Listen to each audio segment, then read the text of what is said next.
নমস্কাৰ মই ৰাকেশ দাস আজি আলোচনা কৰিব বিচাৰিছো ছাত্ৰ ছাত্ৰীসকলে সভা সমিতিত কেনেকৈ ভাষণ দিব লাগে আজি ইয়াৰ ওপৰত আজিৰ এই ভিডিঅ'টোত আলোচনা কৰিব বিচাৰিছো আজিৰ এই ভিডিঅ'টো কেৱল ছাত্ৰ ছাত্ৰীসকলৰ বাবে মই কথাখিনি একেবাৰে সহজ আৰু সৰল ভাষাত কম যাতে মোৰ কথাখিনি আপোনালোকে বুজি পায়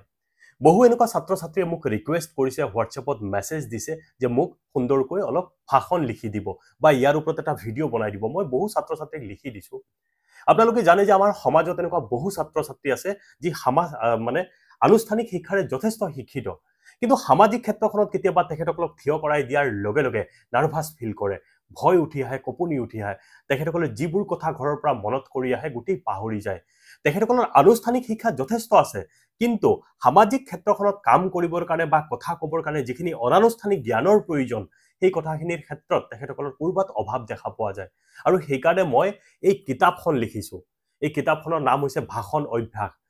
এই কিতাপখন যদি এবাৰ ছাত্ৰ ছাত্ৰীয়ে অধ্যয়ন কৰে যিকোনো সভা সমিতিত সুন্দৰকৈ ভাষণ দিব পাৰিব সভাত কেনেকৈ সম্বোধন কৰিব লাগে কেনেকুৱা ধৰণৰ শব্দ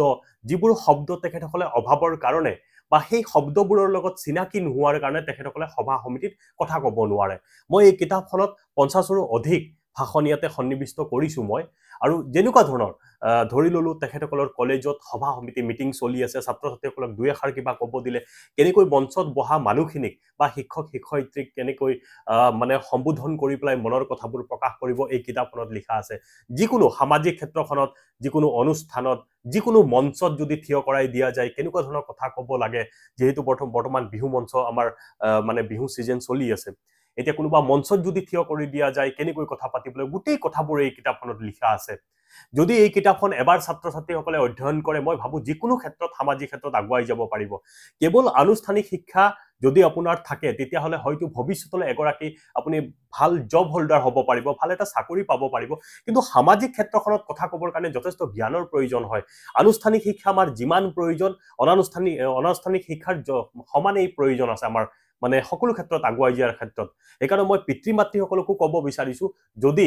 আপোনাৰ সন্তানৰ মানে সৰ্বতো প্ৰকাৰে যদি আপুনি উত্তৰণ বিচাৰে বা সকলো ক্ষেত্ৰত যদি আগুৱাই যোৱাটো বিচাৰে এই কিতাপখন অৰ্ডাৰ কৰি নি পেলাই এবাৰ ছাত্ৰ ছাত্ৰীসকলক পঢ়িব দিয়ক মই ভাবো এই কিতাপখন অধ্যয়ন কৰাৰ লগে লগে আপোনাৰ ল'ৰা ছোৱালী সকলো ক্ষেত্ৰত এক্সপাৰ্ট হ'ব আৰু ধৰক যিকোনো মঞ্চত আপুনি যেনেকৈ বিচাৰিছে যদি মোৰ সন্তান এনেকুৱা সুন্দৰ ভাষণ দিব পাৰিলে হয় আৰু ৰাইজৰ মন আকৰ্ষিত কৰিব পাৰিলে হয় মই ভাবো এই কিতাপখন অধ্যয়ন কৰাৰ লগে লগে তেখেতসকলে সুন্দৰকৈ যিকোনো সভা সমিতিত কথা পাতিব পাৰিব ইতিমধ্যে অসমৰ বিভিন্ন প্ৰান্তত মোৰ কিতাপখন পঢ়ুৱৈ সমাজে আকোৱালি লৈছে তেখেতসকলে অৰ্ডাৰ কৰি পেলাই মোৰ পৰা নিছে আৰু তেখেতসকলে পঢ়ি পেলাই ভাল পাইছে ফিডবেক দিছে এই ফিডবেকবোৰ মই শ্বেয়াৰ কৰি দিছো যদি কিতাপখন আপোনাৰ সন্তানৰ বাবে বা ছাত্ৰ ছাত্ৰী তোমালোকক মই কৈছো যদি তোমালোকে অধ্যয়ন কৰিব বিচৰা তেতিয়াহলে মই স্ক্ৰীনত নাম্বাৰ দি দিছো মোৰ নাম্বাৰ হৈছে 8723909238 এই নম্বৰত যোগাযোগ কৰিলে কিতাপখন মই ঘৰলৈকে পঠিয়াই দিয়াৰ ব্যৱস্থা কৰি দিম ধন্যবাদ নমস্কাৰ মই দীপাংকৰ বৰুৱা ডিব্ৰুগড়ৰ পৰা কৈ আছো আৰু মোৰ হাতত এখন কিতাপ আছে কিতাপখনৰ নাম হৈছে ভাষণ অভ্যাস আৰু ককাইদেউজনে লিখিছে ৰাকেশ দাস ককাইদেউজনে কিতাপখন লিখিছে আৰু এই কিতাপখন পঢ়ি মই বহুত ভাল পাইছো আৰু এই কিতাপখনৰ কথা ক'ব গ'লে ৰাজনৈতিক আৰু সামাজিক আৰু লগতে নৱপ্ৰজন্মৰ ল'ৰাৰ কাৰণে এই কিতাপখন উপযোগী এইটো কাৰণে মই ভাল কৈছো যেহেতু এই কিতাপখনত ভাষণৰ ওপৰত কিতাপখন লিখা হৈছে যেহেতু আজিকালি মানে ভাষণ দিবলৈ হয়তো কিছুমান ব্যক্তি বা মানুহৰ কম বুলি ক'লেও ভয় ভাৱটা থাকে ভয় লাগে কিন্তু এই কিতাপখন পঢ়াৰ পাছত মানে সেই ভয় ভাৱটো মানুহৰ নাইকিয়া হৈ যাব এই মৰমৰ ককাইদেউজনে বৰ ধুনীয়াকৈ এখন কিতাপখন লিখিছে ৰাকেশ দাস ককাইদেউ আৰু যদি আপোনালোকক এই কিতাপখন যদি আপোনালোকক লাগে তেনেহ'লে মই ওপৰত স্ক্ৰীনত নাম্বাৰটো দিছোঁ সেই নাম্বাৰটোত আপোনালোকে কল কৰি এই কিতাপখন আপোনালোকে সংগ্ৰহ কৰিব পাৰিব ধন্যবাদ নমস্কাৰ মই পনাকন দাস গুৱাহাটীৰ পৰা কৈছোঁ মই ভাষণ অভ্যাস নামৰ কিতাপখনৰ স্বত্বাধিকাৰ শ্ৰী ৰাকেশ দাসলৈ মই আন্তৰিক শুভেচ্ছা অভিনন্দন জনালোঁ ভাষণ অভ্যাস নামৰ কিতাপখনে আমাৰ উঠি অহা চামক এটা অনুপ্ৰাণিত কৰিব বুলি মই দৃঢ় বিশ্বাস কৰোঁ কাৰণ এই কিতাপখনৰ পৰা বহুতে জ্ঞান লাভ কৰিব পাৰিব সভা সমিতিয়ে কেনেদৰে ভাষণ দিব লাগে তাত তন্ন কৰি কথাবোৰ লিপিবদ্ধ কৰা আছে নমস্কাৰ মই নিশা ডেকাই নাওকটাৰ পৰা কৈছোঁ। এইকেইদিনতে মই এখন নতুন কিতাপৰ লগত চিনাকি হ'লোঁ। কিতাপখনৰ নাম হৈছে ভাষণ অভ্যাস। এই কিতাপখনৰ অধ্যয়নে মোক বহুতো নজনা কথা শিকালে। আচলতে সভা এখন চলাই নিবলৈ বা সভা এখনত উপস্থিত মানুহখিনিক সম্বোধন কৰি তাৰ বিষয়বস্তুবোৰ ভালকৈ উপস্থাপন কৰিবলৈ যিখিনি আমাক জ্ঞানৰ দৰকাৰ, এই জ্ঞানখিনি আমি এই কিতাপখনৰ জৰিয়তে পাব পাৰোঁ। আমি বা আমাৰ নতুন প্ৰজন্মই এই কিতাপখনৰ দ্বাৰা যথেষ্ট লাভান্বিত হ'ব বুলি মই আশাবাদী। হয়, নমস্কাৰ। মোৰ নাম মুকুট আহমেদ। মই এই ভাষণ কিতাপখন মই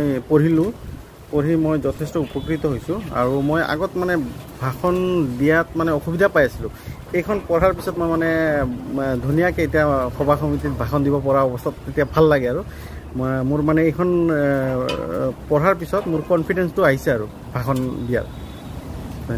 নমস্কাৰ, মই দীপংকৰ শইকীয়া তিনিচুকীয়াৰ পৰা কৈছোঁ। ভাষণ অভ্যাস এই কিতাপখন লেখক ৰাকেশ দাস। এই কিতাপবোৰ পঢ়ি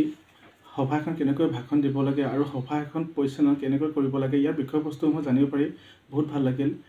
প্ৰথমে মই ৰাকেশ দাসলৈ ধন্যবাদ জনাইছোঁ। যিসকল ব্যক্তিয়ে সামাজিক ৰাজনৈতিক শিক্ষানুষ্ঠান সভাত ভাষণ দিম বুলি ভাবে বা সভা এখন পৰিচালনা কৰিম বুলি ভাবে, তেওঁলোকে যদি এই ভাষণ বা কিতাপখন পঢ়ে মই ভাবোঁ বহু উপকৃত হ'ব। ধন্যবাদ। নমস্কাৰ, মই জয়ন্ত কুমাৰ ৰায় কোকৰাঝাৰ জিলাৰ গোসাইগাঁৱৰ পৰা কৈ আছোঁ। মই ইতিমধ্যে অৰ্ডাৰ দিয়া ৰাকেশ দাসৰ ভাষণ অভ্যাস নামৰ কিতাপখন পাই গ'লোঁ আৰু এই কিতাপখন পঢ়ি মই অনুভৱ কৰিব পাৰিছোঁ যে আমাৰ ছাত্ৰ ছাত্ৰীসকলে বহু সময়ত ভাষণ দিয়াৰ ক্ষেত্ৰত অসুবিধা অনুভৱ কৰে। তেওঁলোকে এই ভাষণ অভ্যাস নামৰ কিতাপখন যদি অধ্যয়ন কৰে তেতিয়াহ'লে নিশ্চয় উপকৃত হ'ব। এইখিনিয়েই, ধন্যবাদ। নমস্কাৰ, মই উমানন্দ নাথ বঙাইগাঁৱৰ পৰা কৈছোঁ। ৰাকেশ দাসে লিখা এই ভাষণ অভ্যাস নামৰ কিতাপখন পঢ়ি বহুত নজনা কথা জানিব পাৰিছোঁ। বিশেষকৈ যিসকল ব্যক্তিয়ে সামাজিক ৰাজনৈতিক কামত জড়িত আৰু ছাত্ৰ ছাত্ৰীসকলে এই কিতাপখন পঢ়ি উপকৃত হ'ব পাৰিব বুলি